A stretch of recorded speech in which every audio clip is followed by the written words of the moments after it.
Hello everyone. Very good evening to everyone. Good evening, sir.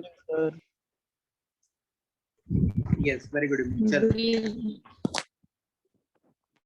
Yes, हमने last lecture में probability distribution chapter start किया था और हमने कुछ बेसिक चीजें सीखी थी. सबसे पहले मैंने आपको सिखाया था कि ये प्रोबेबिलिटी क्या होता है, बराबर है. उसके बाद मैंने आपको ये भी बताया था कि ये जो प्रोबेबिलिटी डिस्ट्रीब्यूशन है एक्चुअली में वो क्या है. Further we also discuss about something called as random variable. तो मैंने आपको बताया रैंडम वेरिएबल क्या होता है, ये मैंने आपको लास्ट लेक्चर में बताया, बराबर है. और उसके अंदर हमने दो टाइप देखे थे. एक हमने देखा था डिस्क्रीट रैंडम वेरिएबल. दूसरा क्या था? दूसरा था कंटिन्यूअस रैंडम वेरिएबल. ठीक है. So there are two types of random variable. एक कौन सा था? Discrete random variable. और दूसरा कंटिन्यूअस. डिस्क्रीट रैंडम वेरिएबल एक ऐसा रैंडम वेरिएबल होता है जिसमें काउंटेबल नंबर्स होते हैं. It may be finite, it may be infinite. Continuous random variable ऐसा होता है जिसके लिए काउंटिंग करने के लिए हमें यूनिट्स की जरूरत पड़ती है और उसमें हर रियल वैल्यूज को कैलकुलेट करना पड़ता है. We have to take each and every real values into consideration. Further units बहुत ही जरूरी है, बराबर है. So that is what we call it as continuous random variable. फिर हमने बात किया था कि हमें तो कंटिन्यूअस सीखना नहीं है, हमें सिर्फ डिस्क्रीट की बात करनी है. तो वो डिस्क्रीट रैंडम वेरिएबल में प्रोबेबिलिटी डिस्ट्रीब्यूशन कैसे बनाया जाता है. मैंने आपको बोला था ये एक टेबुलर प्रेजेंटेशन है कि अलग अलग वैल्यू ऑफ एक्स पे उसकी प्रोबेबिलिटी क्या होगी वो फाइंड आउट करने के लिए. तो हमने देखा था कि एक्स की अलग अलग वैल्यू हो सकती है, बराबर है. एक्स की वैल्यू 0, 1, 2, 3. ये कौन सा केस था? जहां पे हमने 3 कॉइन को टॉस किया था और एक्स क्या डिनोट कर रहा था? नंबर ऑफ हेड्स कितने आ सकते हैं वो डिनोट कर रहा था, बराबर है. फिर मैंने आपको बताया था कि कैसे इसकी प्रोबेबिलिटी कैलकुलेट कर सकते हैं. इसके बाद अगर आपको याद होगा वी स्टार्टेड विद एक्सरसाइज 8.1, बराबर है. और साइंस वालों के लिए 7.1, जिसमें मैंने आपको फर्स्ट क्वेश्चन बताया था जहां पे हमें क्या करना था, सिर्फ possible values of x find करके देना था. उसके बाद सेकंड क्वेश्चन जहां पे अगेन हमें possible values of x find करना था. थर्ड क्वेश्चन जो प्रोबेबिलिटी मास फंक्शन पे बेस्ड था, इसमें हमें ये बताना था कि दिया हुआ डिस्ट्रीब्यूशन एक वैलिड प्रोबेबिलिटी डिस्ट्रीब्यूशन है या नहीं है. वो कैसे बताएंगे? तो मैंने आपको दो कंडीशन बताई थी. कोई भी फंक्शन के लिए प्रोबेबिलिटी मास फंक्शन होना है तो दो कंडीशन सेटिस्फाइड होना चाहिए. पहला, हर प्रोबेबिलिटी 0 या उससे बड़ी होनी चाहिए. इन सिंपल वर्ड्स, कोई भी प्रोबेबिलिटी की वैल्यू नेगेटिव नहीं होनी चाहिए. दूसरा, जितनी भी प्रोबेबिलिटीज है वो सबका टोटल 1 होना चाहिए. जितना भी प्रोबेबिलिटी है वो सबका टोटल 1 होना चाहिए. ये दोनों कंडीशन अगर कोई भी डिस्ट्रीब्यूशन सेटिस्फाई कर लेता है तो हम ये मान लेंगे कि हाँ वो एक वैलिड प्रोबेबिलिटी डिस्ट्रीब्यूशन. तो उस पे हमने बहुत सारे क्वेश्चन देखे थे और आपने मेरे को सारे आंसर करेक्ट दिए थे. क्लियर? चलो अब हम वही एक्सरसाइज के नेक्स्ट क्वेश्चन पे आएंगे. So will come to the question number 4 of the same exercise. आते हैं क्वेश्चन नंबर 4 पे. क्या है देखो, फाइंड द प्रोबेबिलिटी डिस्ट्रीब्यूशन. ध्यान से सुनना. अभी क्वेश्चन क्या बोलता है? क्वेश्चन बोलता है फाइंड द प्रोबेबिलिटी डिस्ट्रीब्यूशन. मतलब हमें प्रोबेबिलिटी डिस्ट्रीब्यूशन फाइंड करना है. बोले तो एक पूरा का पूरा टेबल बना के देने का. किसका? आइए जानते हैं. पहला, फर्स्ट क्या बोलता है? Number of heads, number of heads in 2 tosses of coin. मतलब अगर मैं 2 कॉइन को टॉस करेगा तो नंबर ऑफ हेड्स क्या आएगा, उसका प्रोबेबिलिटी डिस्ट्रीब्यूशन टेबल बनाना है. कैसे बनाना है ध्यान देना. इधर मैं आपको समझाता हूँ, कुछ टेंशन लेना नहीं है. पहले 2-3 क्वेश्चन मैं आपको समझाऊंगा. देखो, सबसे पहले तो मुझे एक टेबल बनाना पड़ेगा, बराबर. वो टेबल के अंदर दो रोज चाहिए हमें। एक रो होगी जहां पे हम x की वैल्यू लिखेंगे और सेकंड वाली रो होगी जहां पे हम प्रोबेबिलिटी की वैल्यू लिखेंगे।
हाँ, तो हम बात कर रहे थे दो कॉइन जब टॉस किया जाता है, ओके, जब दो कॉइन टॉस किया जाता है तब क्या होता है। तो देखो, दो कॉइन टॉस करेंगे, उसमें जीरो हेड आने के चांसेस एक ही है। There is only one case कि जीरो हेड आता है, देयरफॉर प्रोबेबिलिटी इज 1/4। एक हेड आना चाहिए, वन हेड, ऐसे दो केसेस है, therefore the probability is 2/4। And दोनों हेड चाहिए, ओके, वी वांट दोनों हेड, उसका प्रोबेबिलिटी क्या आएगा, अगेन 1/4। चार में से एक ही बार ऐसा हो सकता है। So this is how we can make the probability distribution table. कुछ इस तरीके से हम लोग प्रोबेबिलिटी डिस्ट्रीब्यूशन टेबल बना सकते हैं। अच्छा, ये तो मैंने पहला वाला था आपको समझाया। दूसरा वाला भी मैं ही एक्सप्लेन करता हूँ, don't worry, I will explain you the second one also. Second वाले में बोला है number of tails, okay. Second वाले में क्या बोलता है, वो लोग बोलता है number of tails in 3 tosses of coin. मतलब अगर मैंने कॉइन को 3 बार टॉस किया, ठीक है, अगर मैंने कॉइन को 3 बार टॉस किया तो कितने टेल आएंगे, उसका प्रोबेबिलिटी डिस्ट्रीब्यूशन। सबसे पहले let us write down the sample space for 3 coin, H H H, HHT, HTH, THH, TTT, TTH, THT, HTT। बराबर। अब हमें क्या फाइंड आउट करना है? Probability distribution table. अगेन उसके लिए मुझे क्या करना है? सबसे पहले तो टेबल बनाना है। वो टेबल में मेरे पास क्या होना चाहिए? 2 रोज होनी चाहिए। चलो ठीक है, let me make it.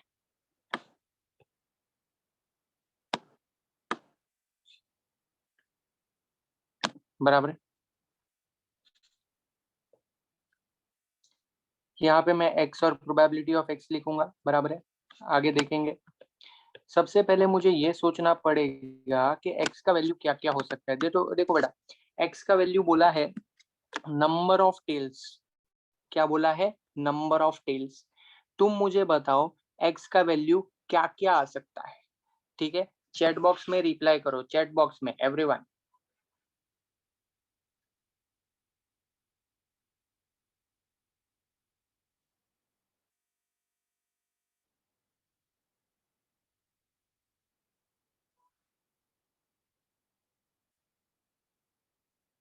Everyone, बाकी लोग क्या लगता है?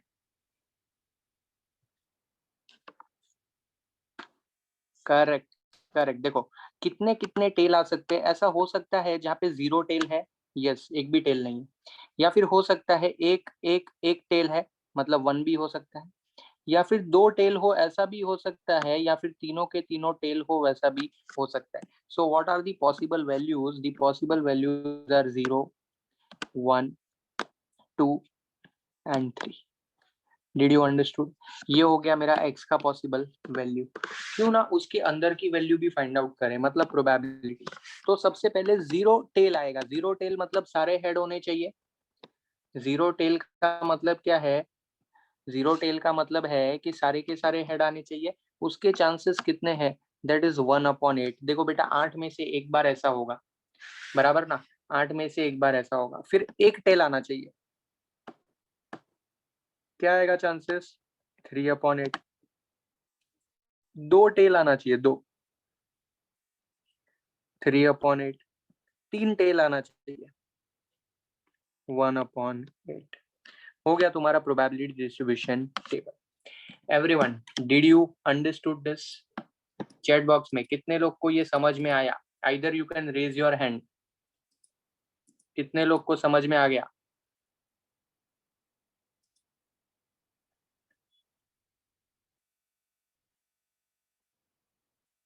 ओके, चलो सुपर। ठीक है, ठीक है, ठीक है। चलो let's move ahead. Let's move ahead. अभी तीसरा वाला जो है ना, इसी के अंदर, हाँ, फोर्थ क्वेश्चन के अंदर थर्ड सब क्वेश्चन है। नहीं समझा? देखो क्या करना था, लिसन। फर्स्ट वाला नहीं समझा? फर्स्ट वाला तो उल्टा ज्यादा इजी है। देखो क्या बोला है। फर्स्ट वाले में हमें बोला था हेड के बारे में। किसके बारे में बोला था? नंबर ऑफ हेड चाहिए। तो number of head in 2 tosses, 2 toss करेंगे। तो मैंने 2 कॉइन टॉस किया, ये बन गया sample space. Let me talk about number of heads. देखो ऐसा हो सकता है कि 2 हेड आए, ऐसा हो सकता है कि एक ही हेड आया। बराबर है। या फिर ऐसा हो सकता है कि एक भी हेड नहीं आया, दैट इज 0 हेड। तो इसके लिए x का वैल्यू हो गया 0, 1 एंड 2। अभी 0 हेड कितनी बार आएगा? Sir only 1 time, that is 1/4, 4 में से एक बार। अच्छा, एक हेड कितनी बार आएगा? 2 बार, दैट इज 2/4, 4 में से 2 बार। और 2 के 2 हेड आएंगे, वो कब होगा? तो 4 में से एक बार। बराबर है। So this is how we made the probability distribution table. Everyone clear now? Shreya समझ में आया?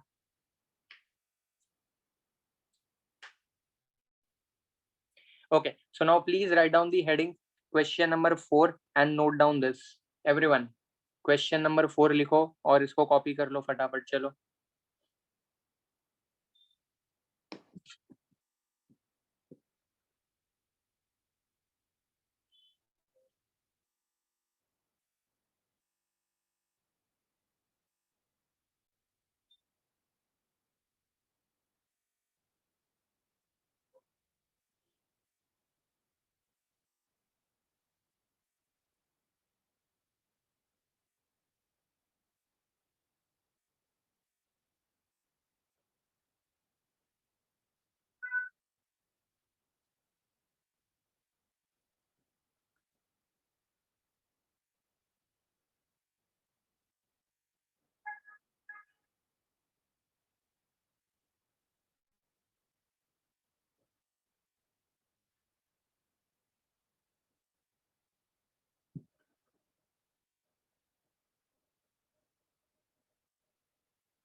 लिख के हो जाएगा तो बताओ चैट बॉक्स में।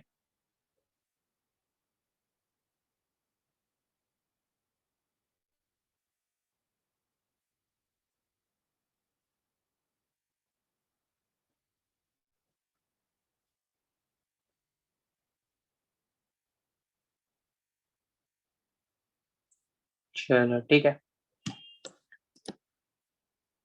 ओके अभी आगे बढ़ते हैं। जो इसका थर्ड क्वेश्चन है, सुनो मेरी बात, ये मैं सॉल्व नहीं करवाएगा, this is homework for you. खाली मैं यहाँ पे लिख रहा हूँ थर्ड क्वेश्चन क्या है। थर्ड क्वेश्चन इसका बोलता है कि भाई आपको अगेन प्रोबेबिलिटी डिस्ट्रीब्यूशन टेबल बनाना है, किसका? नंबर ऑफ हेड्स का, number of heads in 4 tosses of coin. एक कॉइन को अपन 4 बार टॉस करेगा, कितनी बार पब्लिक? 4 बार, ठीक है। तो उसमें प्रोबेबिलिटी डिस्ट्रीब्यूशन टेबल क्या आएगा, वो प्रोबेबिलिटी डिस्ट्रीब्यूशन टेबल क्या आएगा वो आपको बताने का है। समझ में आया? तो 2 वाला भी मैंने करके दिया, 3 वाला भी करके दिया, 4 वाला जो है वो तुम लोग को खुद से करना है, ठीक है। चलो, तो ये तुम्हारे लिए होमवर्क है, ठीक है। हम आगे आते हैं नेक्स्ट पे। अभी आते हैं क्वेश्चन नंबर 5 पे।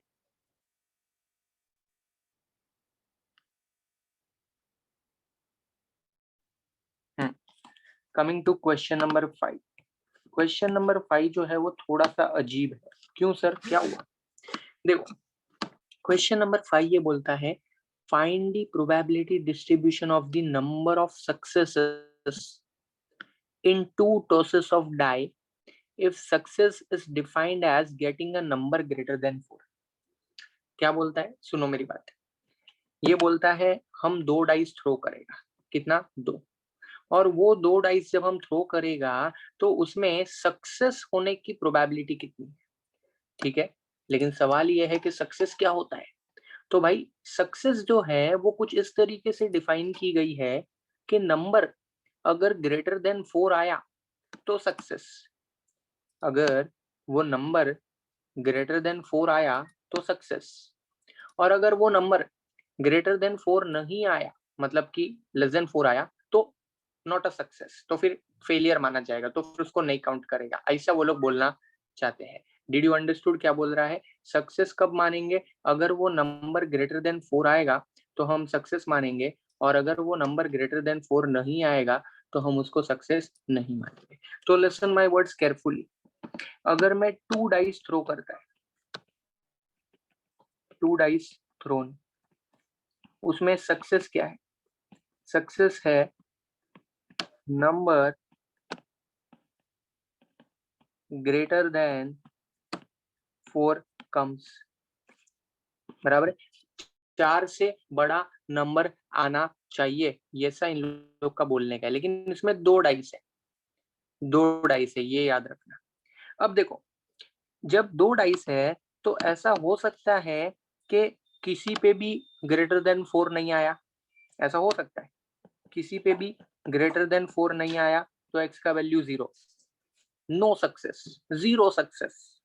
या फिर एक पे 4 से बड़ा नंबर आया, एक पे 4 से बड़ा नंबर आया लेकिन दूसरे वाले पे नहीं आया, हाँ, किधर तो सक्सेस मिला। या फिर दोनों में ही ग्रेटर देन 4 आ गया, दोनों में हमको नंबर जो है वो ग्रेटर देन 4 मिल गया। समझ में आया क्या? तो ये हो गया तुम्हारा प्रोबेबिलिटी डिस्ट्रीब्यूशन टेबल। लेकिन ऐसा थोड़ी चलेगा, इसको फिल भी तो करना पड़ेगा ना यार, बराबर है। ऐसा थोड़ी चलेगा, इसको फिल करना है। तो सर कैसे फिल करेंगे? How to get the probabilities, listen carefully. अगर मैं 2 डाइस थ्रो करता हूं तो मेरा सैंपल स्पेस 1 1 1 2 1 3 1 4 1 5 1 6 ऐसा बनेगा। अरे है ना, वो कहाँ तक जाएगा बेटा? 6 तक जाएगा। हाँ सर, ये तो बिल्कुल करेक्ट है। मतलब टोटल मेरे पास कितने एलिमेंट्स होते हैं सर? 36 होते हैं। चलो ये तो समझ में आ गया। लेकिन अब मेरी बात सुनना, सक्सेस क्या बोला? अ नंबर ग्रेटर देन 4 कम्स। बेटा नंबर ग्रेटर देन 4 का मतलब क्या हुआ? ग्रेटर देन 4 का मतलब हुआ कि वो नंबर 4 या उससे बड़ा आना चाहिए, बराबर है ना। तो उसके लिए मैं यहाँ पे रफ में बना रहा हूँ, ऐसा तुम एग्जाम में नहीं बनाएगा तो भी चलेगा, हाँ, खाली तुम्हारे दिमाग में ये फिट होना चाहिए कि कुछ इस तरह का पूरा सैंपल स्पेस बनता है। अगर मैं 2 डाइस थ्रो करेगा तो रफ में बना रहा हूँ। अभी मुझे इसमें से सक्सेस ढूंढने का है। सक्सेस कब है? सक्सेस तब है जब नंबर ग्रेटर देन 4 आएगा। तो मुझे ऐसी वैल्यू ढूंढनी है, ठीक है, जहां पे ग्रेटर देन 4 है। Greater than 4, greater than 4, listen carefully. सबसे पहले अगर ये वाले दोनों लाइन तुम देखो, ये वाला, सर हाँ इधर है, ग्रेटर देन 4 है सर, क्योंकि 5 और 6 आ गया ना।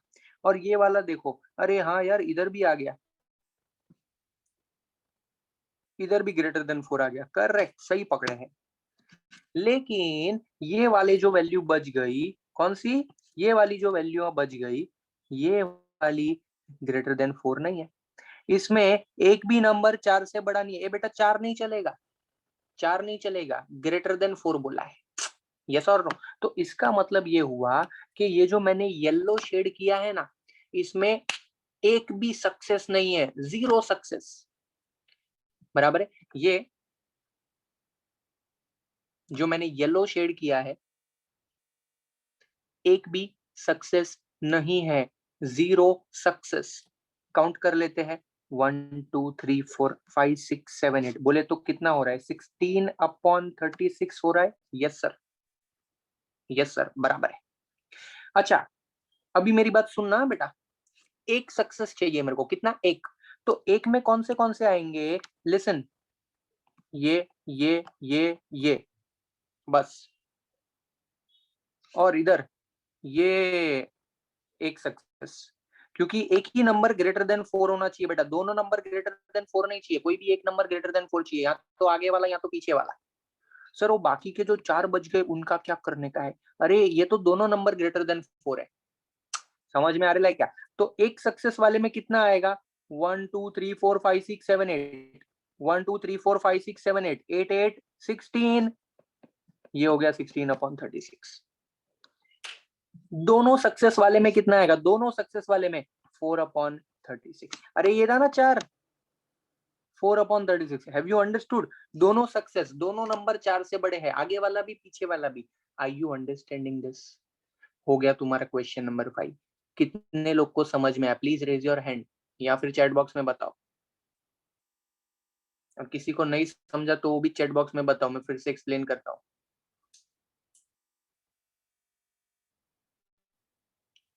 समझा? अगर नहीं समझा तो एक बार शॉर्ट में फिर से, एक बार शॉर्टकट फिर से। क्या बोलता है? हमारे को 2 डाइस थ्रो करने का है। कितना डाइस थ्रो करने का है बेटा? 2 डाइस थ्रो करने का है। तो 2 डाइस थ्रोन का सैंपल स्पेस ये रहा, 2 डाइस थ्रोन का सैंपल स्पेस ये रहा। हाँ सर, बराबर है। इसमें हमारी सक्सेस कैसे मेजर की जा रही है? सक्सेस को मेजर करने का तरीका क्या है? How do we measure our success? Simple, a number greater than 4 comes. Greater than 4 का मतलब 5 और 6 आना चाहिए, या तो 5 या तो 6। अबे 6 से बड़ा नंबर थोड़ी आएगा डाइस में, हाँ बराबर है, या तो 5 या तो 6। तो मेरी बात ध्यान से सुनना बेटा, मेरी बात ध्यान से सुनना। ये वाले जो मैंने येलो कलर से शेड किए हैं ना, येलो कलर से जिसको मैंने शेड किया है ना, ये ऐसे नंबर है जिसमें फेलियर ही फेलियर है, फेलियर ही फेलियर है, नो सक्सेस। क्यों?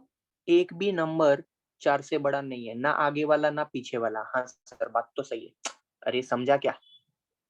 ये जो मैंने येलो कलर से शेड किया है उसमें एक भी नंबर 4 से बड़ा नहीं है, so it is total failure, there is 0 success. ऐसे कितने हैं सर?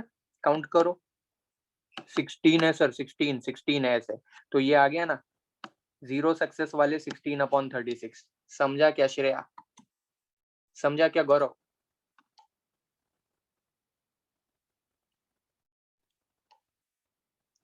0 सक्सेस, एक भी नंबर 4 से बड़ा नहीं है, एक भी नंबर 4 से बड़ा नहीं है। देख लो ये येलो कलर के शेड को, देखो ध्यान से, देखो इस नंबर्स को, येलो कलर से शेड किए हुए नंबर्स को ध्यान से देखो, एक भी नंबर उसमें ग्रेटर देन 4 नहीं है, it is failure. Failure is nothing but 0 success. 16 है ऐसे। उसके बाद ये लोग बोलते हैं एक सक्सेस कितना है, मतलब कि एक नंबर ग्रेटर देन 4 होना चाहिए। एक आगे वाला होगा तो भी चलेगा बेटा, पीछे वाला होगा तो भी चलेगा। तो पे अटेंशन, ये देखो ये जिस पे से अभी मैंने कलर हटाया, जिसके ऊपर मैंने अभी ग्रीन कलर किया, ये अगर ये देखो ना तो बेटा इसमें खाली एक ही सक्सेस है।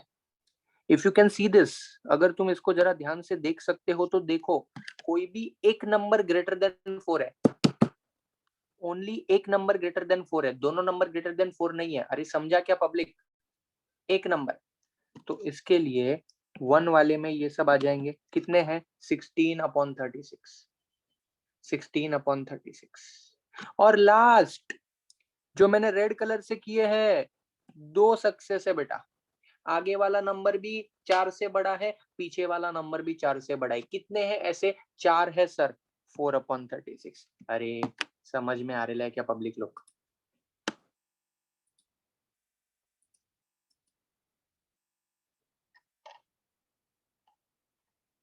चलो लिखो, फटाफट लिखो, write down this.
Everyone done?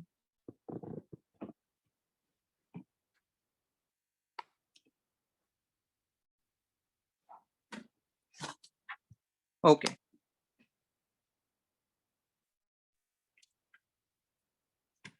Now coming to question number 6। क्या बोलता है देखो, क्वेश्चन नंबर 6 ये बोलता है, ध्यान से सुनना, a sample of 4 bulbs is drawn.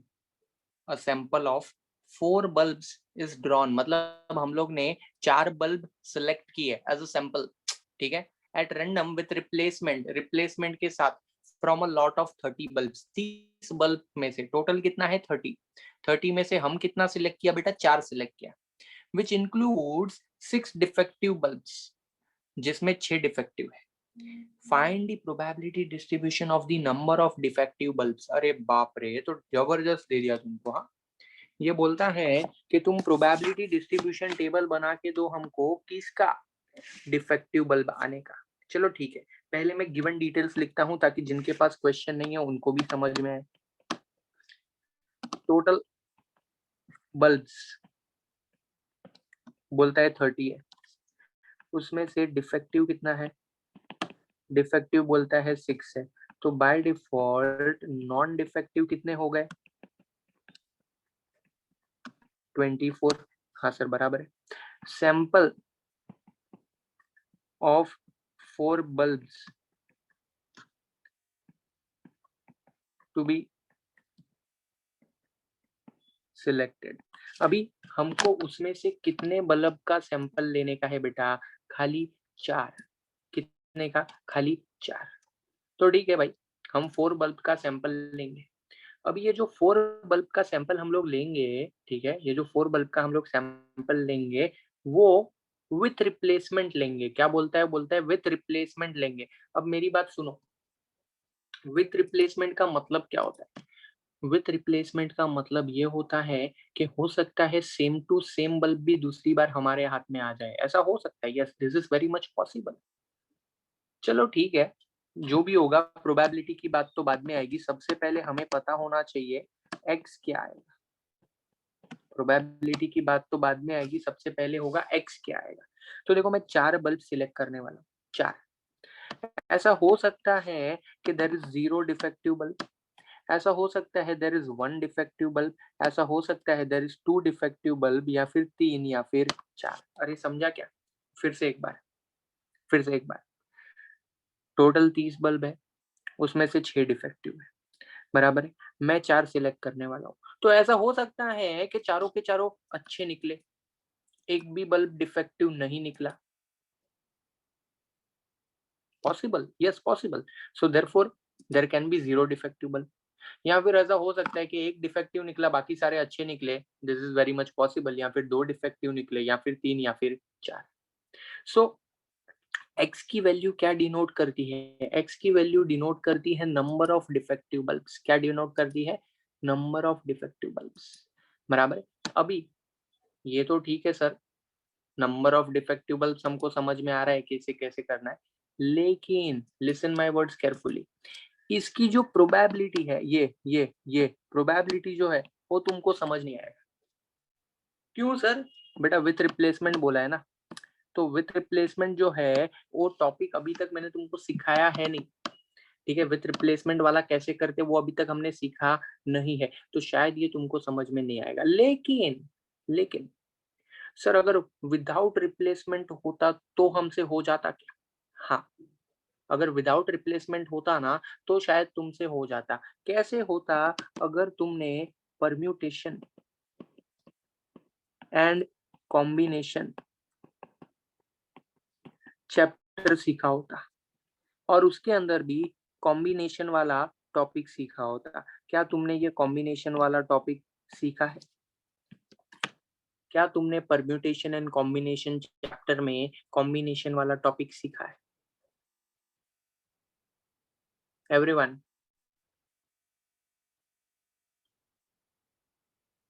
Sumit ने सीखा है, श्रेया ने नहीं सीखा, रजनीश ने नहीं सीखा है, राज ने भी नहीं सीखा है। OMG, अब तो तकलीफ है। अगर तुमने ये परम्यूटेशन कॉम्बिनेशन नहीं सीखा है तो शायद मेरी बात तुमको समझ में ना आए, लेकिन डोंट वरी, मैं इसको थोड़ा सा आसान बनाता है। मैं तुमको कॉम्बिनेशन सिखाता हूँ विदाउट रिप्लेसमेंट वाले के लिए। हाँ, मैं तुमको कॉम्बिनेशन सिखाता हूँ। कॉम्बिनेशन क्या होता है मालूम है? Combination is used whenever you have to do selection. Combination कब यूज किया जाता है बेटा? Whenever you have to do selection. जब भी तुमको सिलेक्शन करना होता है ना, तब हम कॉम्बिनेशन यूज करते हैं। एग्जाम्पल के तौर पे, हमारे क्लास में 30 स्टूडेंट्स है, वो 30 स्टूडेंट्स में से मैं कोई भी 2 स्टूडेंट को मॉनिटर बनाना चाहता हूँ। फिर से एक बार, हमारे क्लास में 30 स्टूडेंट्स हैं, वो 30 स्टूडेंट्स में से मैं 2 स्टूडेंट्स को मॉनिटर बनाना चाहता हूँ। सवाल है ये 2 स्टूडेंट कौन से होंगे? हो सकता है मैं आदित्य और अनिकेत को बना दूं, या हो सकता है मैं आदित्य और चिराग को बना दूं, या फिर आदित्य और दर्शन, आदित्य और गौरव एंड सो ऑन।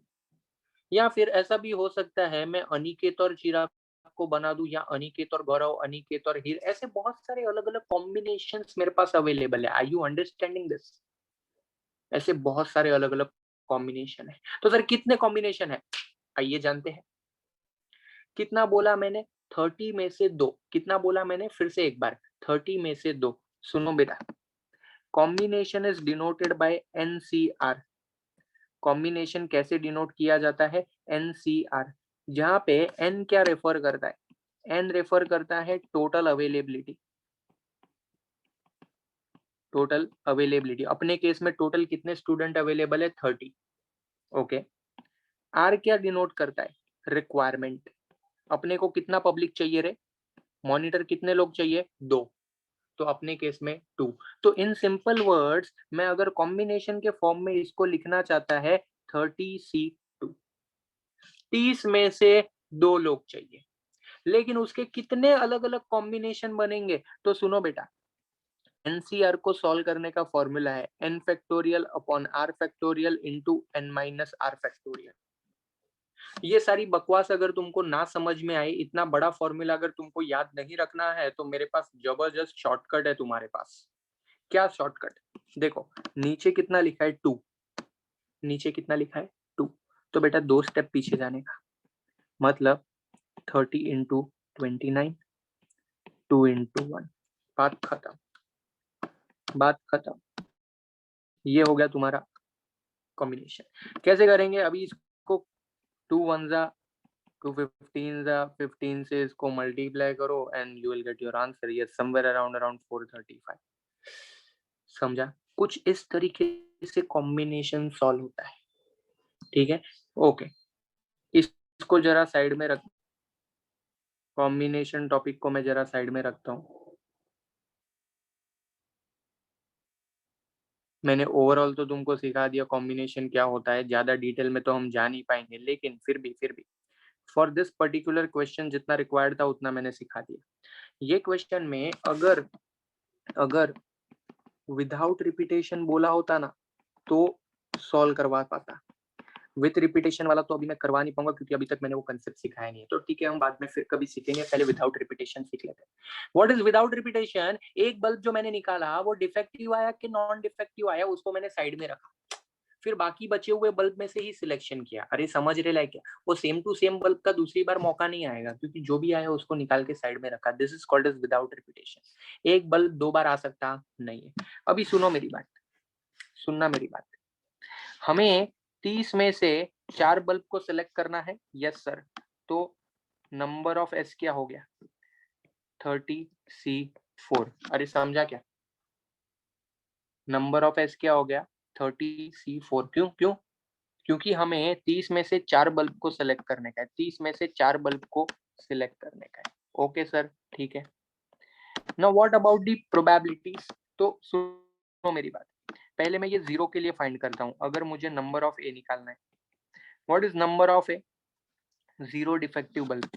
बेटा अगर 0 डिफेक्टिव मतलब सारे के सारे क्या होंगे? नॉन डिफेक्टिव होंगे। चारों के चारों बल्ब किधर से आएंगे? नॉन डिफेक्टिव में से आएंगे। क्या हो जाएगा? 24C4। समझा? 24C4। चलो दूसरा वाला करते हैं, दूसरा वाला मतलब एक डिफेक्टिव, खाली एक डिफेक्टिव। तो बेटा डिफेक्टिव बल्ब है कितने? सर 6 है। तो 6 में से एक 6C1, और बाकी के जो 3 चाहिए वो किधर से आएंगे? सर बाकी के 3 तो नॉन डिफेक्टिव में से आएंगे, क्योंकि आपने ही बोला ओनली 1 बल्ब इज डिफेक्टिव। तो डिफेक्टिव 6 है, 6 में से एक आएगा मेरे हाथ में, और बाकी के जो नॉन डिफेक्टिव है उसमें से 3 आएंगे। अच्छा फॉर दिस वर्ड, 2 डिफेक्टिव के लिए क्या हो जाएगा? 2 डिफेक्टिव के लिए सर 6 में से 2 और 24 में से 2। अच्छा सर व्हाट अबाउट 3 डिफेक्टिव? तो 3 डिफेक्टिव के लिए भी इजी है, 6 में से 3 और 24 में से 1। और अगर सर चारों के चारों डिफेक्टिव चाहिए तो अरे तो वो जो 6 डिफेक्टिव पड़े ना बेटा, चारों उसी में से आएंगे, 6C4। कितने लोग को समझ में आया? How many of you understood this? Difficult है, रीजन बहुत सिंपल है, क्योंकि तुमने बचपन में कॉम्बिनेशन सीखा नहीं है, अचानक से इधर आ गए तुम लोग इसके लिए। फिर भी how many of you understood this?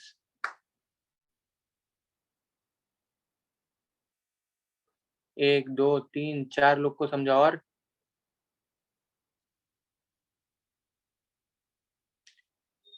चलो फिर से एक बार देखो, सैंपल स्पेस क्या है? 4 बल्ब को सिलेक्ट करने का है, तो 30 में से 4 30C4, 30C4, क्योंकि मुझे 30 में से 4 बल्ब को सिलेक्ट करना है। अरे देखो ना, बोला है टोटल 30 बल्ब है, जिसमें से हमें 4 बल्ब का सैंपल लेने का है, तो हुआ ना 30C4 नंबर ऑफ एस। हाँ, अभी पहला केस जो मैं कंसीडर करने जा रहा हूँ, फर्स्ट केस जो मैं कंसीडर करने जा रहा हूँ, मैं ऐसा मान के चलता हूँ कि 0 डिफेक्टिव आ सकता है। ऐसा हो सकता है, this is very much possible कि एक भी बल्ब डिफेक्टिव ना आए। तो ऐसा कितनी बार होगा? तो देख बेटा, अगर एक भी डिफेक्टिव नहीं आने वाला है, इसका मतलब जो 4 बल्ब तू सिलेक्ट कर रहा है वो चारों के चारों किस में से रहेगा? नॉन डिफेक्टिव में से। मतलब कि वही 24 में से 4 रहेंगे। हाँ सर बराबर है। तो इसका प्रोबेबिलिटी कैसे आएगा? 20C4 upon 30C4। सर ये आपने डिवाइड में क्यों लिखा? ओ भाई, number of A upon number of S, ये प्रोबेबिलिटी का फॉर्मूला है, बचपन में सीखा था आप लोगों ने, याद है ना? Number of A upon number of S is the formula for probability. इसके लिए आगे, अगर मेरे को चाहिए एक ही बल्ब डिफेक्टिव हो, क्या चाहिए मेरे को? ओनली एक बल्ब डिफेक्टिव हो, ओनली वन बल्ब डिफेक्टिव। तो सुन मेरी बात बेटा, ये जो 6 डिफेक्टिव पड़े हैं उसमें से कितना लेगा मैं? उसमें से एक लेगा, और बाकी के 3 किधर से उठाएगा? नॉन डिफेक्टिव में से। समझा? गौरव समझ में आया? राज समझ में आया? मेरे को एक ही डिफेक्टिव बल्ब चाहिए, लेकिन टोटल तो 4 लेने का है। तो जो 6 डिफेक्टिव है उसमें से एक आएगा, और बाकी के जो 24 नॉन डिफेक्टिव है उसमें से 3 आएगा। बराबर? तो इधर क्या आएगा?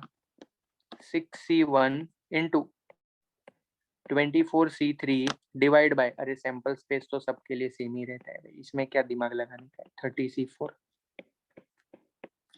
आगे वाला देखो, इसके बाद वाला देखो क्या बोलता है। बोलता है 2 डिफेक्टिव चाहिए बेटा।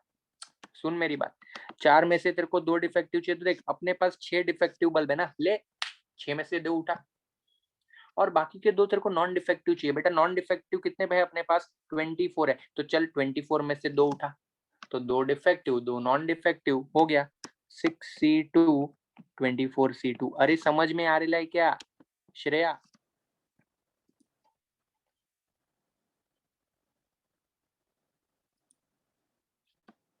3 डिफेक्टिव चाहिए अभी, 3। तो भाई जो 6 डिफेक्टिव है उसमें से 3 उठा ले, और बाकी बचा हुआ एक नॉन डिफेक्टिव में से उठा ले, हो गया ना? 6C3 24C1। और अगर तेरे को चारों का चारों डिफेक्टिव चाहिए तो जाना यार, ये जो 6 के 6 डिफेक्टिव पड़े उसमें से ही उठा ले। 6C4 नॉन डिफेक्टिव का एक को लेने का, टोटल 4 ही चाहिए था ना, हो गया। Tata bye bye. Have you understood this everyone?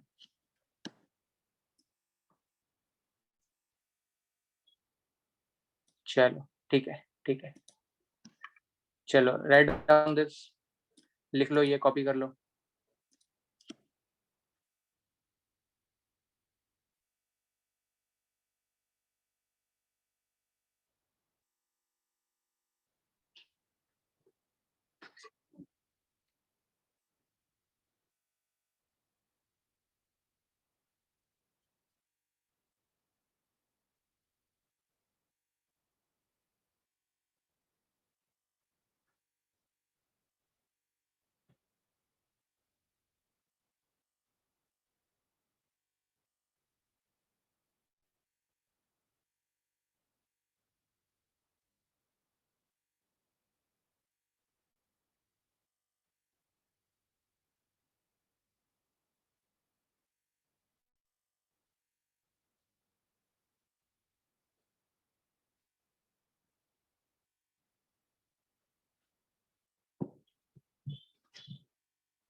लिख के हो जाएगा तो बताना मुझे।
चलो ठीक है, अभी आते हैं नेक्स्ट क्वेश्चन पे, but not the 7th one. अभी 7th वाले पे नहीं आने का है, रुको। अभी अपन को पहले आने का है क्वेश्चन नंबर 8 पे।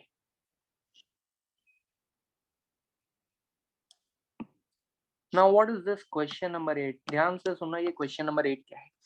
इन्होंने बोला है a random variable x has the following probability distribution. मतलब एक रैंडम वेरिएबल है जिसका नाम है x, ओके, उसका एक पूरा प्रोबेबिलिटी डिस्ट्रीब्यूशन आपको दिया हुआ है। So what is that probability distribution? कैसे दिया हुआ है वो प्रोबेबिलिटी डिस्ट्रीब्यूशन, आइए जानते हैं। ये प्रोबेबिलिटी डिस्ट्रीब्यूशन ऑफ कोर्स आपको एक टेबुलर फॉर्म में दिया हुआ है, ठीक है। आपके पास टेक्स्ट बुक नहीं है तो भी कोई टेंशन लेने की जरूरत नहीं है, मैं यहाँ पे क्वेश्चन लिख रहा हूँ so that I can explain you better, ठीक है। तो कुछ इस तरीके से एक पूरा लंबा चौड़ा टेबल इन्होंने दिया हुआ है, और ये टेबल में x की वैल्यू दी है 1 2 3 4 5 6 7। यहाँ पे दिया है उसकी probability k 2k 2k 3k k square 2k square 7k square plus k। कुछ इस तरीके से आपको ये प्रोबेबिलिटीज दी हुई है। सर ये क्या है के ये किधर से आया? चलो टेंशन मत लो, आपको क्वेश्चन क्या पूछा है वो देखो। डिटरमाइन, कुछ चीजें डिटरमाइन करनी है। पहला के, पहले तो आपको के की वैल्यू निकालनी है, ठीक है, चलो हम निकाल लेंगे। दूसरा क्या चाहिए? दूसरा उनको चाहिए probability of x is less than equals to, I am sorry, less than 3, इसका वैल्यू चाहिए, ये भी मैं निकाल दूंगा। तीसरा इनको चाहिए probability of x is greater than 0 but less than 3। एक और चाहिए इनको, बोलता है कि भाई प्रोबेबिलिटी ऑफ एक्स जो है ना वो ग्रेटर देन 4 होगा ना, उसका भी वैल्यू निकाल के दे दो। बोले तो तुमको करने का क्या है, सुन मेरी बात बेटा, करने का क्या, सबसे पहला तो के का वैल्यू निकालने का, बाकी सारा बकवास बाद में करेगा।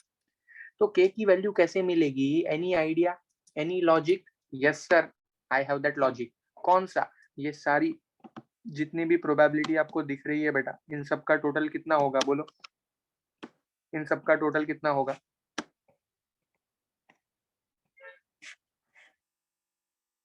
मुझे मालूम है कि submission of probability of x is equals to x हमेशा 1 होता है, ये मैंने बचपन में सीखा था। Do you remember it? हाँ, करेक्ट करेक्ट। तो इन सब का टोटल 1 होता है, ये मुझे मालूम है।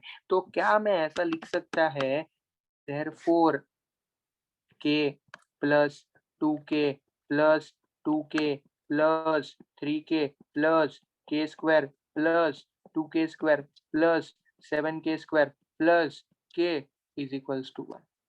हाँ सर लिख सकते हैं, बराबर लिख दिया। अभी क्या, अब करना क्या है, जितना k है उसको प्लस करो, जितना k स्क्वायर है उसको प्लस करो, तो मुझे क्या मिलेगा? I will get like this 1 3 5 8 9 9k plus 9k square is equals to 1। अरे बराबर है ना? अब क्या करूं भाई, एनी आइडिया क्या करूं मैं अब? Oh I am sorry, it's 10k square, 9 नहीं है 10 है। अभी क्या करूं बोलो? सर सिंपल है, हमको मालूम है वो क्वाड्रेटिक इक्वेशन सॉल्व करते हैं ना, बचपन में किया था। Correct, 10k square plus 9k minus 1 equals to 0। देखो प्लस 1 था ना बेटा, मैं उसको लेफ्ट में लेके आया, माइनस 1 हो गया। अरे हाँ बराबर। अभी देखो, ये a है और ये c है, दोनों को मल्टीप्लाई करना पड़ता है। 10 वन जा 10, लेकिन माइनस 10। इसको दो पार्ट में डिवाइड करो, जिससे मल्टीप्लाई करके आंसर 10 आ जाए, लेकिन प्लस माइनस करके 9 आ जाए। तो प्लस 10 और माइनस 1, ओके। तो इसके दो पार्ट कर दिए। अभी सर ये कैसे किया? ए भाई फैक्टराइजेशन है, बचपन में सीखा था। Now 10k square plus 10k minus 1k minus 1 is equals to 0। इन दोनों में से मैं कॉमन लेगा और इन दोनों में से भी कुछ कॉमन लेगा। पहले दोनों में से मुझे कॉमन क्या मिला? मुझे मिला 10k, बचा क्या इधर? इधर बचा k प्लस 1। इन दोनों में से कॉमन मिला माइनस 1, इधर क्या बचा? k plus 1 is equals to 0।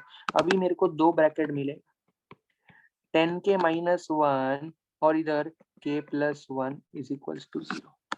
तो फैक्टराइजेशन मेथड में हम ऐसे ही करते हैं, कैसे करते हैं, 10k minus 1 is equals to 0 और k plus 1 is equals to 0। Therefore 10k is equals to 1, क्योंकि माइनस 1 उधर गया तो प्लस 1 हो गया, k is equals to 1 upon 10। और दूसरी तरफ क्या मिला, k इज इक्वल्स टू -1। मुझे बताओ बेटा दोनों में से करेक्ट कौन सा है? हाँ पब्लिक, दोनों में से करेक्ट कौन सा है? ये 1/10 की -1? सुपर सुपर, 1/10 करेक्ट है। काई को 1/10 करेक्ट है और -1 नहीं? Because k should not be negative. अरे मैंने तुमको बोला है, किधर बोला? पहले ही बोला था probability can not be negative. See this is k। क्या ये नेगेटिव होएगा? चलेगा? नहीं चलेगा सर, नहीं चलेगा। So therefore you can say like this कि k का वैल्यू कितना है? 1/10 बराबर है। तो अभी मैं क्या करेगा, जहां जहां पे k है वहां पे 1/10 है बेटा। क्या बोला? जहां जहां पे k है वहां पे 1/10 है। Let substitute the values. यहाँ पे ही करता हूँ मैं, तुम लोग नीचे अलग से करने का। हाँ, 1/10, 2/10, 2/10, 3/10, ये कितना आएगा? 1/100। सर कैसे? अबे स्क्वायर है। ओ हाँ, इधर 4/100 कैसे? नहीं 4 नहीं, इधर 2 आएगा। 2, आई एम सॉरी। क्यों 2? क्योंकि देखो 2k स्क्वायर है, k स्क्वायर 1/10 का स्क्वायर दैट इज 1/100 इंटू 2। फिर इधर क्या आएगा? इधर 7/100 plus 1/10। That's it, that's it. This are the values. ये मैंने क्या किया, ये मैंने उसको न्यूमेरिकल्स में कन्वर्ट कर दिया। क्यों किया? अरे भाई ये फाइंड करना बाकी है ना। ओके हाँ ठीक है। तो मैंने k का वैल्यू फाइंड कर दिया और यहाँ पे उन सबको न्यूमेरिकल्स में लिख दिया ताकि मुझे आगे इजी हो जाए सॉल्व करने के लिए। सो आई गॉट दिस। अभी आगे क्या करना है ध्यान दो। इधर ये बोलता है probability of x is less than 3। बेटा लेस देन 3 का मतलब क्या? 1 और 2, 1 और 2 है ना। तो इसको लिखेंगे कैसे? आइए मैं समझाता हूँ, इसको लिखेंगे कैसे। Probability of x is less than 3 is equals to probability of x is equals to 1 plus probability of x is equals to 2। अभी 1 का प्रोबेबिलिटी 1/10 था और 2 का 2/10 था। देखा अभी मैंने दोनों को प्लस किया तो 3/10 आया। हो गया। ओके आगे बोलता है 0 से बड़ा लेकिन 3 से छोटा। अरे फिर भी 1 और 2 ही आएगा ना। समझा क्या? 1 और 2 ही आएगा, 0 से बड़ा और 3 से छोटा। हाँ ठीक है, सेम आएगा और तुम लोग को करने का। You have to do it. And last बोलता है probability of x greater than 4। बेटा ग्रेटर देन 4 में क्या क्या आएगा? 5 आएगा, 6 आएगा, 7 आएगा। तो बेटा 1 2 3 इन तीनों का प्लस करने का है। इन तीनों का प्लस करने का है। जो आंसर आएगा वो आंसर लिख के देने का है। समझ में आया क्या public? How many of you understood this? Either you can raise your hand या फिर चैट बॉक्स में बताओ कितने लोग को समझा।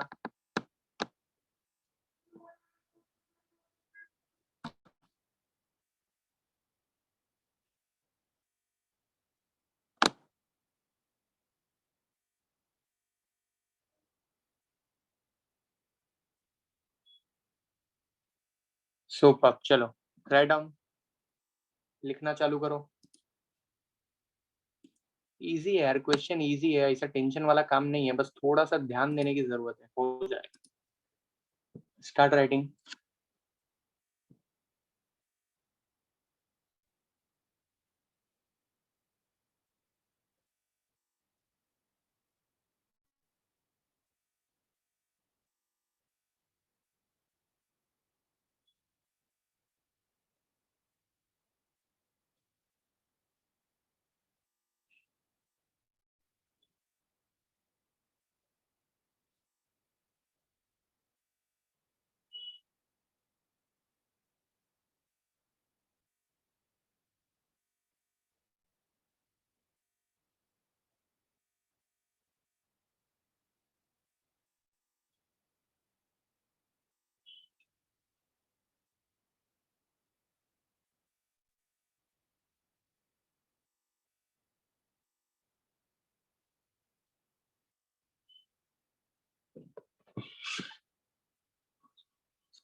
लिख के हो जाएगा तो बताते जाना।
ये आगे का भी लिखा ना, ये 1/10 कैसे है वो लिखा ना।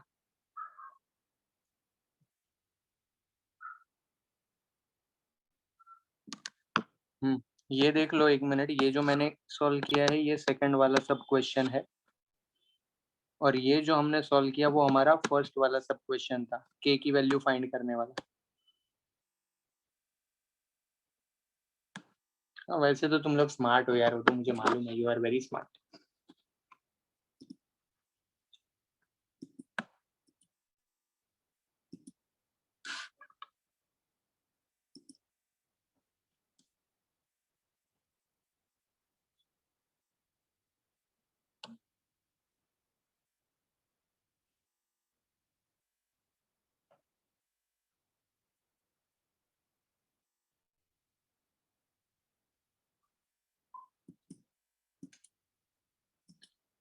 चलो डन।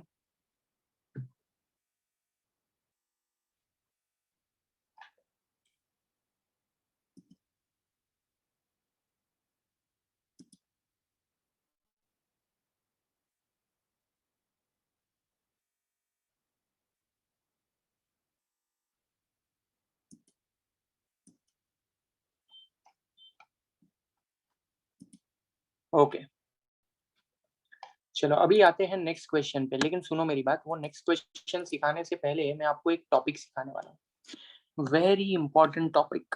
आगे के जितने भी क्वेश्चन है ना एक्सरसाइज में, जितने भी क्वेश्चन बचे हुए हैं एक्सरसाइज में, करीब करीब 7-8 क्वेश्चन और, वो सब के सब ना इसी पे बेस्ड है। और सुन लो मेरी बात, अगर ये नहीं समझा ना तो भूल जाना कि आगे कुछ समझ में आएगा। आगे के 7 to 8 क्वेश्चन सारे के सारे यही टॉपिक के ऊपर है। Sir what is the topic? It's expected value and variance. Expected value and variance, बहुत ही इजी टॉपिक है, ऐसा डर मत जाना, it's very easy topic. Okay let me give you some example, मैं आपको एक एग्जांपल देता हूं तब आपको समझ में आएगा। ओके मान लो कि एक बिजनेसमैन है। ओके एक बिजनेसमैन है, छोड़ो बिजनेसमैन छोड़ो, सट्टा लगाने के लिए जाता है। कौन? ये चिराग।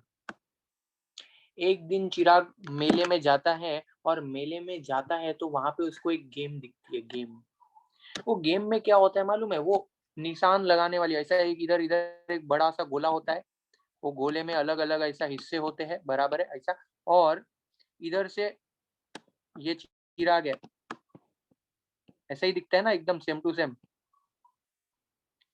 ऑलवेज स्माइलिंग, हमेशा हंसते रहता है, अच्छा बच्चा है चिराग। तो चिराग ये गेम में पार्टिसिपेट करता है। ये गेम कैसी है मैं आपको समझाता हूँ। मेले में एक गेम होती है, इसके हाथ में तीर कमान दे दी गई है, बराबर है, इसके हाथ में एरो है, एरो, ठीक है। और वो बोलता है कि ये एरो फेंकने का, ठीक है, ये रोलर है, ये घूमते रहता है, ये रोलर है, ये घूमते रहता है, ठीक है। तुमको ये तीर फेंकने का, तीर जब फेंकेगा तो कहीं ना कहीं जाके लगेगा। हाँ सर, मान लो इधर जाके लग गया, अभी देखेगा इधर कितना लिखा है, अगर इधर लिखा है 5 रुपया तो चिराग को 5 रुपया मिलेगा। वाओ, अगर इधर लिखा है 10 रुपया 10 मिलेगा, 0 लिखा है तो 0 मिलेगा, 0 लिखा है 0 मिलेगा, 2 लिखा है 2 रुपया मिलेगा, 1 लिखा है 1। अरे are you understanding the game? Game समझा क्या है एवरीवन?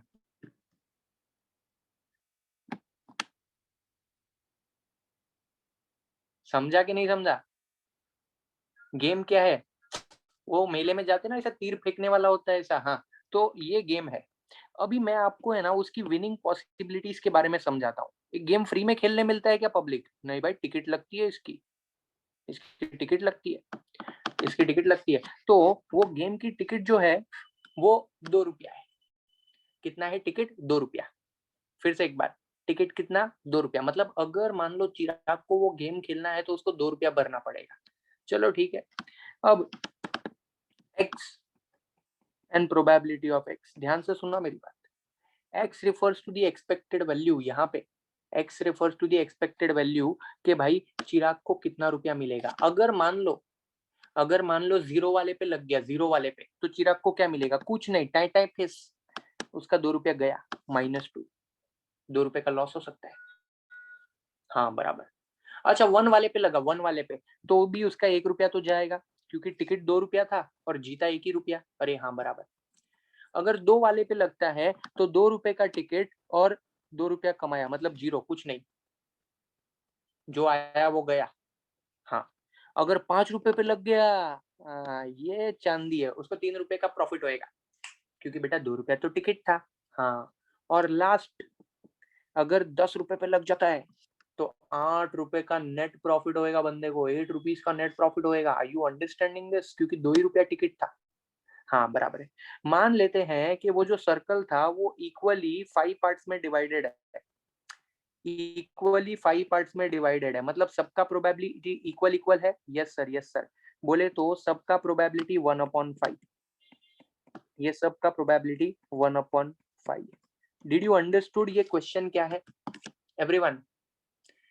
फिर से, चिराग मेले में गेम खेलने जाता है, एरो फेंकने वाला गेम है। अगर वो गेम खेलता है तो उसको 2 रुपया टिकट भरना पड़ता है, तो पहले उसके पास से 2 रुपया जाने वाला है। अब डिपेंड करता है वो कितना जीतता है। अगर 0 रुपीज पे आया तो 2 रुपए का लॉस हो गया, 1 रुपीज पे आया तो 1 रुपया मिलेगा, लेकिन सामने 2 रुपए का टिकट था, मतलब 1 रुपया गया। अगर 2 रुपया जीतता है तो 2 का टिकट, 2 रुपया कमाया, नेट प्रॉफिट कुछ भी नहीं हुआ। अगर 5 रुपया जीत जाता है तो 3 रुपए का नेट प्रॉफिट है, और अगर 10 रुपया जीत जाता है तो 8 रुपए का नेट प्रॉफिट है। अभी चिराग मेरे को पूछता है, सर क्या मैं गेम खेलूं क्या? मैं बोला रुक जा बेटा, रुक जा, हम कैलकुलेट करते हैं कि एक्सपेक्टेड वैल्यू क्या है वो गेम की, मतलब सच्ची में खेलना चाहिए कि नहीं खेलना चाहिए, ऐसा। क्योंकि कुछ गेम ऐसी होती है जिसमें हारने के चांसेस ज्यादा होते हैं, जीतने के बहुत कम होते हैं, तो उसमें तुम फंस जाएगा ना। हाँ बराबर है। तो ऐसा ना हो इसके लिए, ऐसा ना हो इसके लिए चिराग ने मेरे को बोला, सर आप बताओ जरा क्या करना है, गेम खेलूं कि नहीं खेलूं? मैं बोला रुक जा बेटा, हम क्या कैलकुलेट करेंगे? हम कैलकुलेट करेंगे expected value. Now how to calculate this expected value? सुनो मेरी बात। एक्सपेक्टेड वैल्यू का फॉर्मूला है मेरे पास, expected value of x is equals to P I into X I. क्या है वो? P I into X I, जहां पे P I refers to this probability and X I refers to this value. तो मैं क्या करेगा, देखो मैंने इधर एक टेबल बनाया, एक्स आई पी आई बराबर है। एक्स आई के अंदर में ये सारी वैल्यू लिखेगा, -2, -1, 0, 3 और 8। पी आई के अंदर 1/5, सबका 1/5 है, ऐसा जरूरी नहीं है हर बार सेम हो, इधर सेम लिया है अपन ने। अभी दोनों को मल्टीप्लाई करके मेरे को ये बनाना पड़ेगा, क्या? पी आई एक्स आई। लेकिन वो पी आई से बना के काम खत्म नहीं होएगा, मेरे को उनका सबमिशन चाहिए। Basically what I need is, I need submission of P I X I, ये मुझे चाहिए। तो देखो बेटा, -2 से मल्टीप्लाई किया, -2/5, -1/5, 0, 3/5 और 8/5, ये सबको मैं टोटल करता है तो मेरे को आंसर आया 8/5। मतलब बेटा मोटा मोटी 1 रुपया 60 पैसा जीतने का चांसेस है तेरा। This is the expected value. बेटा गेम खेलना चाहिए, गेम खेलना चाहिए, क्योंकि अगर आप ध्यान से समझो तो जीतने के चांसेस ज्यादा है, हारने के चांसेस कम है। अगर हारेगा तो कम पैसा जाएगा, जीतेगा तो ज्यादा पैसा मिलेगा। यस और नो? आप देख के भी अंदाजा लगा सकते हो, लेकिन ये मैंने आपको एक्सपेक्टेड वैल्यू निकाल के बताया। सो याद रखना, जब भी एक्सपेक्टेड वैल्यू पॉजिटिव होती है आपको वो बिजनेस करना चाहिए, और अगर आपके बिजनेस की एक्सपेक्टेड वैल्यू नेगेटिव आती है तो आपको वो बिजनेस नहीं करना चाहिए। Clear everyone? ये तो चिराग डब्बू है, वो गेम खेलने के लिए ये सब यूज करता है, बोलता है अभी सीखा है तो कहीं तो इस्तेमाल करूं। लेकिन बड़े बड़े लोग क्या करता है मालूम है क्या बेटा? बड़ा बड़ा लोग जो है ना, बिजनेस में इसको इस्तेमाल करता है, बिजनेस में इसको यूज करता है, बिजनेस चालू करने से पहले चेक करके लेता है। समझ में आया एवरीवन? बेटा टिकट तो हमने ऑलरेडी माइनस किया ना बेटा, देख एक बार फिर से, एक बार चलो इसको मैं फिर से समझाता है। टिकट, या तो वो 10 रुपया जीतेगा, या तो 5 रुपया जीतेगा, या तो 2 रुपया, या तो 1 रुपया, या तो 0 रुपया। देख, अगर मान ले वो 0 रुपया जीतता है तो मैंने इधर -2 लिया ना, क्योंकि 2 रुपया गया जेब से। अरे, I have already considered that ticket वाला प्राइस। अगर नहीं कंसिडर किया होता तो मैं अलग से करता। यार I have already considered that price, समझा? हाँ, 1 रुपया जीतेगा तो क्या आएगा? तो 1 रुपया जाएगा बेसिकली, -1। 2 रुपया जीतेगा तो 2 आया तो गया, 0 हो गया। 5 रुपया आया तो फिर 3 आएगा, क्योंकि 2 रुपया टिकट का है। 10 रुपया है तो 8 रुपया आएगा, क्योंकि 2 रुपया टिकट का है। तो मैंने ऑलरेडी कंसिडर किया। Have you understood the concept of expected value? Concept समझा एक्सपेक्टेड वैल्यू क्या है?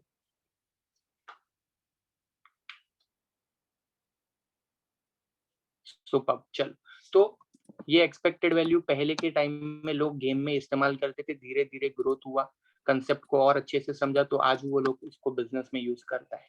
ठीक है, ये सब बड़े बड़े जो बिजनेसमैन होते हैं ना, कोई भी ऐसी आंख बंद करके बिजनेस चालू नहीं करते। तुमको क्या लगता है मुकेश अंबानी कोई भी बिजनेस में ऐसे ही हाथ डाल देता है? नो, उसका पूरा इवेल्युएशन करता है। ऑफ कोर्स इतना सिंपल तो नहीं होता है, इससे भी बड़े बड़े कैलकुलेशंस वो लोग करते हैं।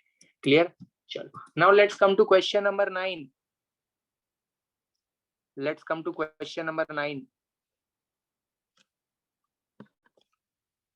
क्या बोला है देखते हैं। बोलता है find expected value and variance of x from following PNF. Find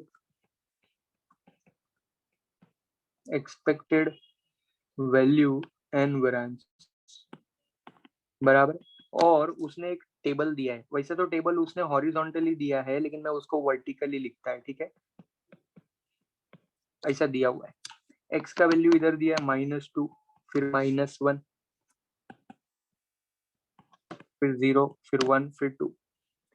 इधर इसकी प्रोबेबिलिटी 0.2, 0.3, 0.1, 0.15 और 0.25 ये दिया हुआ है। अभी मुझे क्या चाहिए? पहले तो एक्सपेक्टेड वैल्यू चाहिए, वेरिएंस की बात बाद में करेंगे। तो एक्सपेक्टेड वैल्यू के लिए इसको मैं क्या अज्यूम करता है? एक्स आई, और इसको मैं क्या अज्यूम करता है बेटा? P I. इन दोनों का क्या चाहिए? मल्टीप्लीकेशन चाहिए मेरे को, पी आई इंटू एक्स आई चाहिए, बराबर है ना? So let me do it. मैं इन दोनों का मल्टीप्लीकेशन करता है, कितना होएगा? -0.4, ये -0.3, 0, 0.15, 0.50। अभी ये सबको प्लस माइनस करेगा तो भी साला आंसर आएगा -0.05। अरे करके देख लेना, भरोसा नहीं है तो ये है मेरा एक्सपेक्टेड वैल्यू। ठीक है, मैं यहाँ पे लिखेगा expected value E of x is equals to क्या होता है? Submission of P I X I, जिसका आंसर हमने ऑलरेडी निकाल लिया है -0.05। कितने लोग को समझ में आया? Easiest question.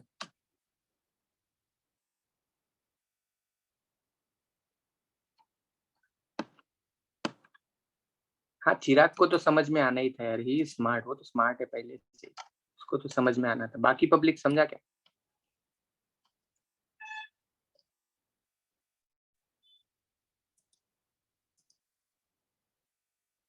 हाँ, बस तेरा भाई उतना स्मार्ट नहीं बना, चलो जाने दो।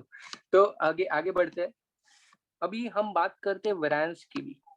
क्वेश्चन आधा क्यों छोड़ने का, वेरिएंस भी सीखेगा। तो वेरिएंस का फॉर्मूला क्या है सर? देखो इधर, वेरिएंस ऑफ एक्स का फॉर्मूला बोलता है submission of P I X I square minus expected value of x का स्क्वायर। समझा क्या सर? सेम ही तो है। अबे सेम नहीं है, इधर ध्यान दे। ये क्या है, बोलता है पी से एक्सआई स्क्वायर को मल्टीप्लाई करने का।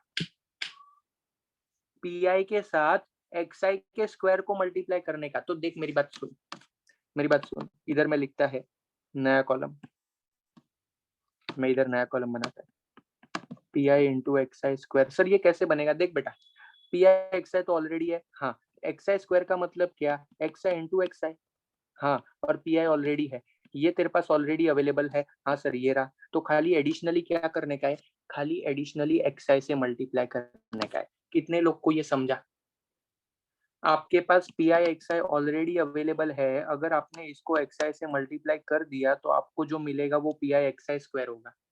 डोंट टेक इसका स्क्वायर, बेटा इसका स्क्वायर लेगा तो रॉन्ग हो जाएगा। Don't do this. पूरे का स्क्वायर नहीं बोला उसने, बोला है खाली एक्स आई का स्क्वायर, नॉट पी आई का स्क्वायर। तो ठीक है, आइए करते हैं।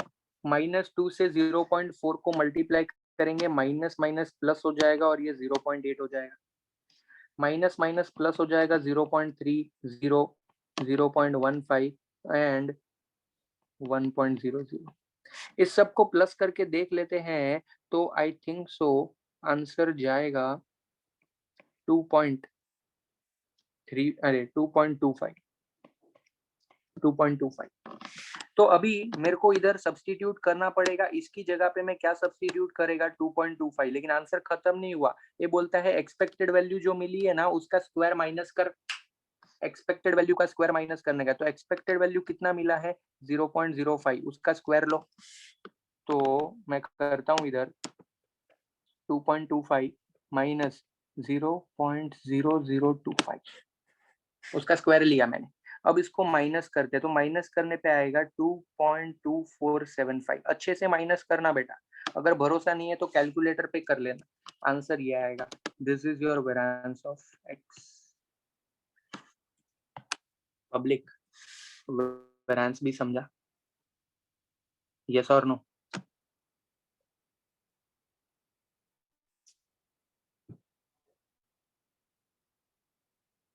सुपर। तो जितने लोग को समझ में आ गया प्लीज राइट डाउन दिस।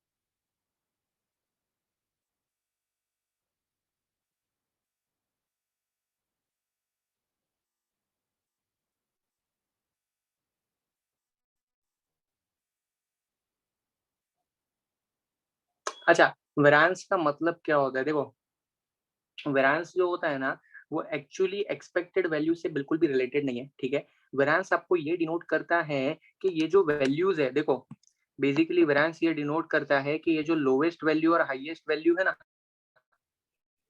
ठीक है, उसमें कितना बड़ा डिफरेंस आने का चांसेस है।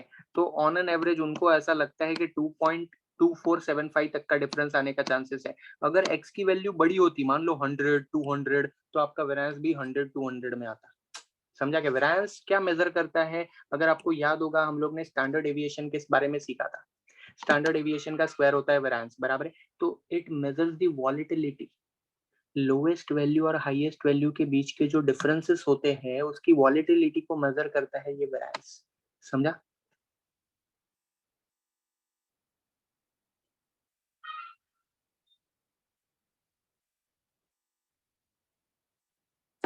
और एक्सपेक्टेड वैल्यू जो है ना, सुन लो मेरी बात, चाहिए तो मैं लिख देता हूँ इधर। एक्सपेक्टेड वैल्यू को कभी कभी मीन बोलते हैं, mean. sometimes they call it as mean. Expected value is also called as mean, average.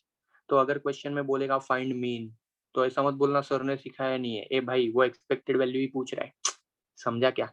अभी तुम सुमित को सुमित बोलो या छोटू बोलो, one and the same thing, yes और नो? वैसा।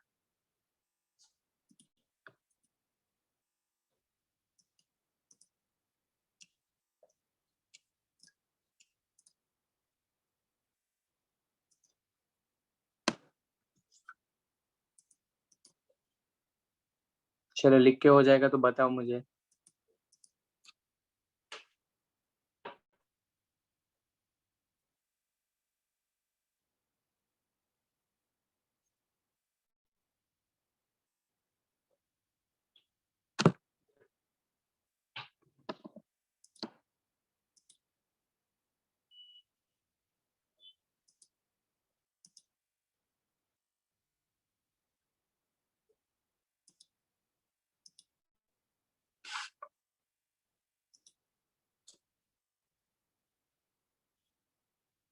ओके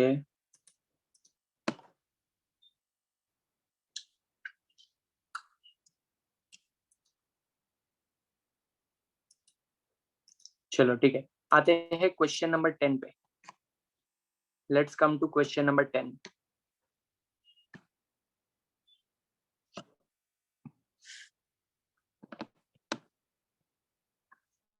क्या बोलता है find expected value and variance of x, okay, the number on the upper most face of a fair die. सुनना मेरी बात।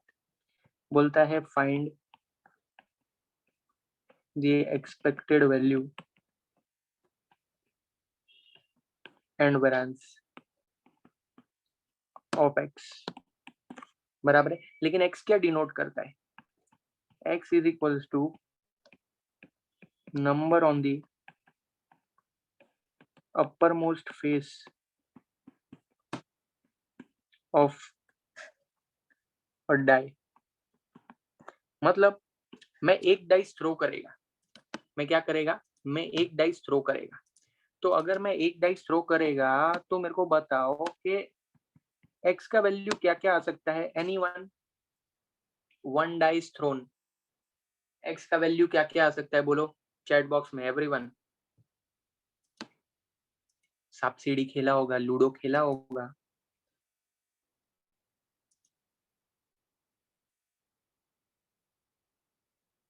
Correct correct, super. 1 2 3 4 5 और 6। अभी मुझे प्रोबेबिलिटी चाहिए।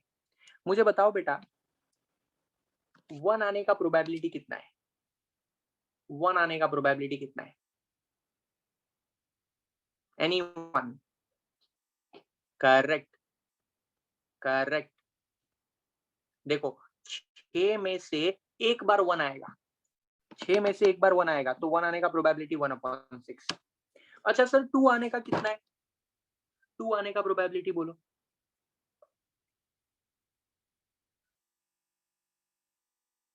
सर ये भी 1/6। ए भाई ये भी 1/6। ए भाई 6 में से एक ही बार 2 आएगा। तुमको नहीं समझा ना? नहीं समझा नहीं समझा। 1 2 3 4 5 6, ये नंबर ऑफ एक्स कितना है? 6 है। मान लो मैं इवेंट ए बोलता हूँ 1 कम्स। इवेंट ए में क्या बोलता है? 1 कम्स। तो 1 कम्स में तुम क्या बोलेगा? अरे हाँ सर नंबर ऑफ ए तो एक ही आएगा, एक ही है ना भाई। हाँ, तो इसका प्रोबेबिलिटी ऑफ ए क्या बन गया? ए बन गया 1/6। ठीक है। अगर मैं इवेंट बी बोलता है 2 कम्स, अरे तो 2 कम्स का मतलब क्या? 2 आना चाहिए। अरे तो 2 तो एक ही है ना भाई। ओ हाँ, तो नंबर ऑफ बी क्या आया? 1 एंड प्रोबेबिलिटी ऑफ बी क्या आया बेटा? 1/6। Are you understanding this? ऐसा सबका आएगा। अबे 3 भी एक ही बार आ सकता है, 4 भी एक बार आ सकता है, 5 भी, अबे सब एक एक ही बार आ सकते हैं भाई। तो ऑल दी प्रोबेबिलिटीज आर 1/6 1/6 1/6। यहाँ तक किसी को कोई डाउट? प्रोबेबिलिटी डिस्ट्रीब्यूशन टेबल में किसी को कोई डाउट? सबका प्रोबेबिलिटी 1/6 आया, वो समझा। चलो ठीक है।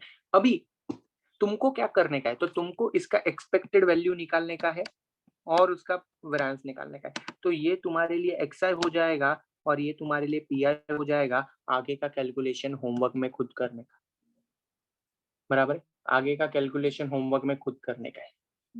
Clear everyone? तो मैंने क्वेश्चन तुमको समझा दिया है, अभी लिखने का नहीं है। This is to be done in homework. Now coming to the next question, question number 11। Coming to the next question, that's question number 11। बोलता है फाइंड मीन। अरे वाह, फाइंड मीन ऑफ किसका, number of heads in 3 coins toss. समझा क्या मैं क्या बोल रहा है? मतलब अगर मैं 3 कॉइन टॉस करेगा, अगर मैं 3 कॉइन टॉस करेगा, उसमें नंबर ऑफ हेड जो है वो मेरा एक्स बन गया, बोला ना नंबर ऑफ हेड, अरे हाँ, तो मेरा एक्स बन गया। उसका मेरे को निकालने का क्या है, मीन निकालने का है। मीन बोले तो क्या पब्लिक, मीन बोले तो क्या,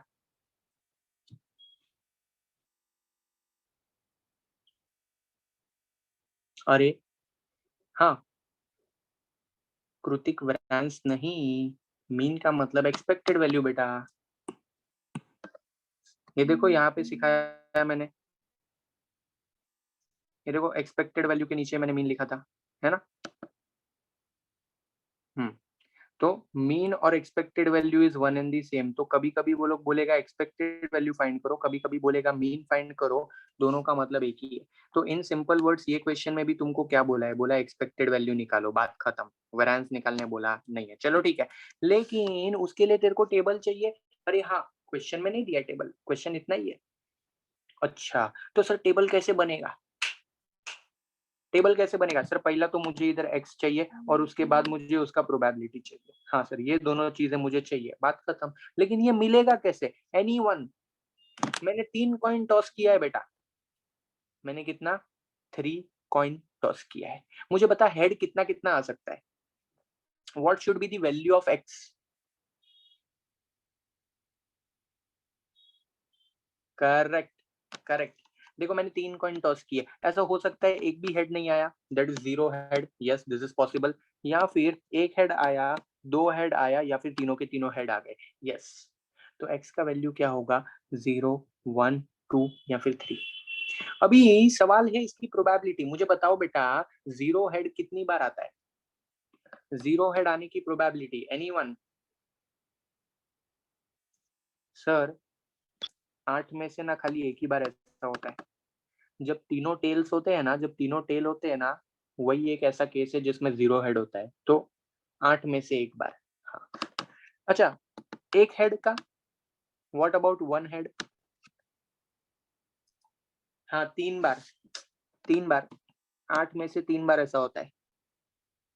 2 हेड का, वो भी 8 में से 3 बार, और 3 हेड का 8 में से एक बार। अगर आपको अभी भी मेरे पे भरोसा नहीं है, अगर तुमको मेरे पे भरोसा नहीं है, so let me explain you. मैं सैंपल स्पेस बनाता है 3 कॉइन टॉस का, तब तुमको मेरे पे भरोसा हो जाएगा। हाँ मुझे मालूम है कुछ लोगों को मेरे पे भरोसा है, लेकिन कुछ लोग होते हैं डाउट करने वाले लोग, क्या करे, दुनिया बहुत ही खराब है, दुनिया बहुत खराब है, क्या करे। तो अगर अभी भी किसी को मेरे पे भरोसा नहीं है, आई एम प्रूविंग इट। मैंने क्या किया, मैंने 3 कॉइन टॉस किए बेटा। कितना कॉइन, 3 कॉइन टॉस किए।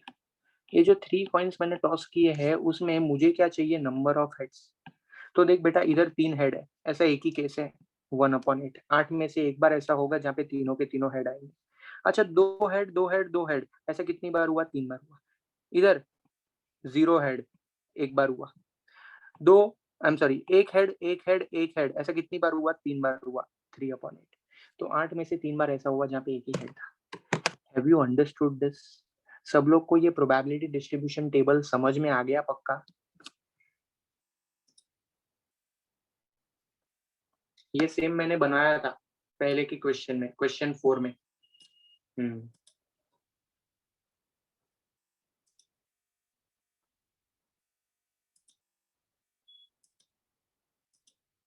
ओके चलो समझ में आया। तो अभी मेरी बात ध्यान से सुनो, इसमें भी तुमको क्या करने का है, इसमें भी तुमको एक्सपेक्टेड वैल्यू निकालना है। क्यों? अरे बोला ना इधर मीन। तो मीन का मतलब क्या होता है, मीन का मतलब एक्सपेक्टेड वैल्यू होता है। अरे हाँ सर, बराबर बराबर। So what you are suppose to do is, ये मैंने तुमको टेबल बना के दे दिया है, तुमको इसमें से मीन निकालने का है, बराबर है। मतलब कि तुमको एक्सपेक्टेड वैल्यू फाइंड करने का है, and that is again homework for you. Clear? तो मैं यहाँ पे जरा हाईलाइट कर देता हूँ ताकि तुमको समझ में आए कि मीन निकालने का है। चाहिए तो लिखूं क्या इधर? लिखने की जरूरत नहीं है ना, ठीक है, एक्सपेक्टेड वैल्यू निकालना है, you have to solve expected value out of this table, बराबर है। अभी कैसे करना है मैंने तुमको ऑलरेडी सिखाया। सो आज तुम्हारे लिए दो क्वेश्चन होमवर्क है, question number 10 and question number 11। Question number 10 में तुमको दोनों करने का है, एक्सपेक्टेड वैल्यू भी निकालनी है, वेरिएंस भी निकालना है, जबकि क्वेश्चन नंबर 11 में आपको सिर्फ एक्सपेक्टेड वैल्यू निकालना है, दैट इज योर मीन। दोनों का प्रोबेबिलिटी डिस्ट्रीब्यूशन टेबल मैंने बना के दे दिया है, तो मुझे नहीं लगता कि अभी इसमें किसी को डाउट होना चाहिए। ओके, सो आज के लिए बस इतना ही, मिलेंगे हम लोग नेक्स्ट लेक्चर में, आगे कंटिन्यू करेंगे। आगे के क्वेश्चन भी एक्सपेक्टेड वैल्यू और वेरिएंस के ऊपर ही बेस्ड है, तो ये होमवर्क जो मैं दे रहा हूँ वो करके आना, ताकि रिमेनिंग क्वेश्चंस हम लोग फटाफट सॉल्व कर पाए। ओके, चलो बाय बाय।